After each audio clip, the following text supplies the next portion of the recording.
Salut à toi qui m'écoute ou qui me regarde, bienvenue aux petites bouchées. Aujourd'hui, dans le fond, c'est simple ce que je vais te partager, mais je me dis peut-être qu'il y en a qui n'en ont pas encore pris conscience. On sait que le plastique, c'est vraiment nocif en ce moment, ça fait longtemps, depuis des années. Et puis, les gens commencent là, à vouloir faire autrement qu'avec autant de plastique. J'ai pas les chiffres devant moi, mais je sais que c'est très nocif pour ta santé à toi, premièrement. Si tu manges des trucs qui sont toujours emballés dans le plastique ou si tu mets tous tes aliments dans du plastique, c'est vraiment, vraiment pas la meilleure chose à faire pour ton corps et l'environnement.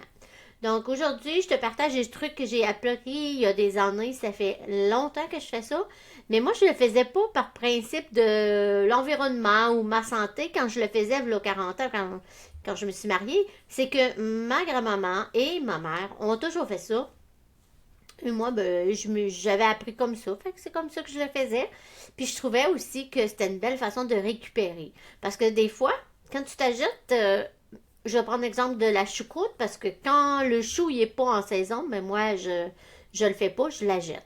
Mon choucroute est toujours dans des beaux gros pots de vitre et l'étiquette s'enlève vraiment très facilement, comparablement à d'autres des fois qu'on doit vraiment travailler très fort pour l'enlever. Ben, j'y récupère, j'y garde parce que je mets tout, moi, dans la vitre. Chez nous, si tu trouves premièrement, oui, j'ai 2 frigidaires. Tu vas dire, ben là, ça prend de la place, ça. Mais que ce soit dans le frigidaire ou dans les armoires, je transvide tout ce que j'ai acheté. Des fois, bon, ça va venir dans un petit sachet ou bien, c'est pas nécessairement du plastique, mais c'est un sachet, puis j'aime pas ça. Moi, je défais ça. Je mets ça dans un pot de vitre. J'écris avec un gros stylo en feutre sur, vous savez, le papier ruban collant qu'on prend pour la peinture qui est vert ou des fois il y en a du bleu ou du jaune. Moi, j'achète le vert. Alors moi, je prends ça, je coupe des morceaux puis je colle ça sur mon contenant et j'écris, mettons, amande. Parce que pourquoi je prends je veux dire du scotch tape, mais c'est pas ça tout. Le ruban adhésif vert parce qu'il colle pas, il reste pas des marques sur ton plat, puis tu l'enlèves, tu le jettes, puis et voilà, c'est aussi simple que ça. Avec un ruban, là, que tu achètes, là, je pense que j'ai payé 4 ou 5 pièces, 5 dollars, et ça fait pas mal d'années que je l'ai. Je te dirais, ça fait peut-être 5 ans, parce que, tu sais, c'est juste des petits bouts. Fait que j'aime vraiment ça. Ça, c'est un truc que j'ai appris, ouais, ça doit faire 5 6 ans, parce que je l'avais appris dans un de mes cours. Alors, je vous le partage.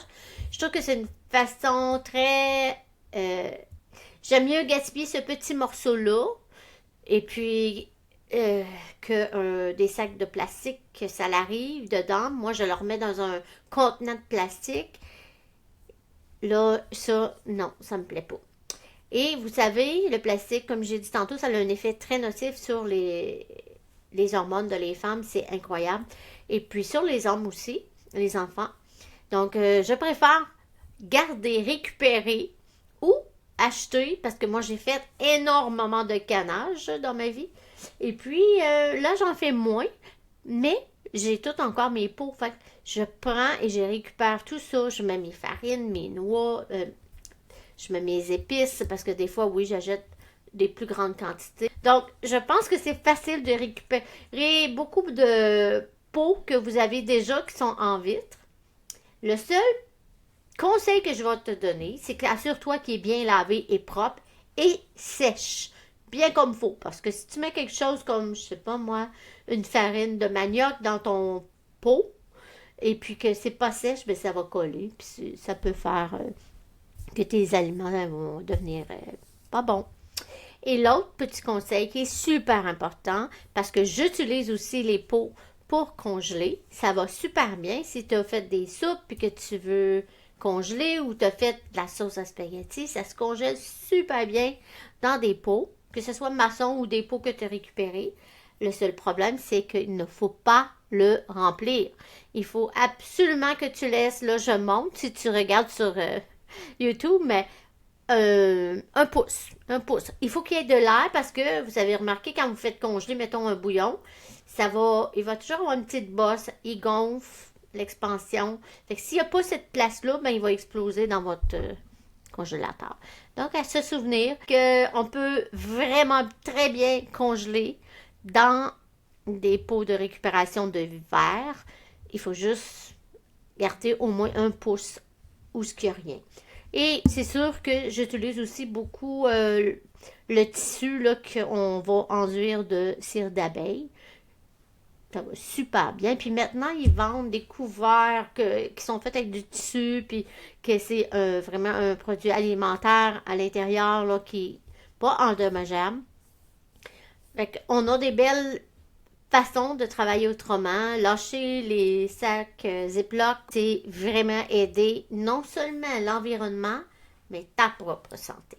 Donc, sur ça, j'espère que ça va te donner des petits cues ou des petits trucs à retenir si tu ne le savais pas déjà. Je te souhaite une excellente journée et je te dis à bientôt.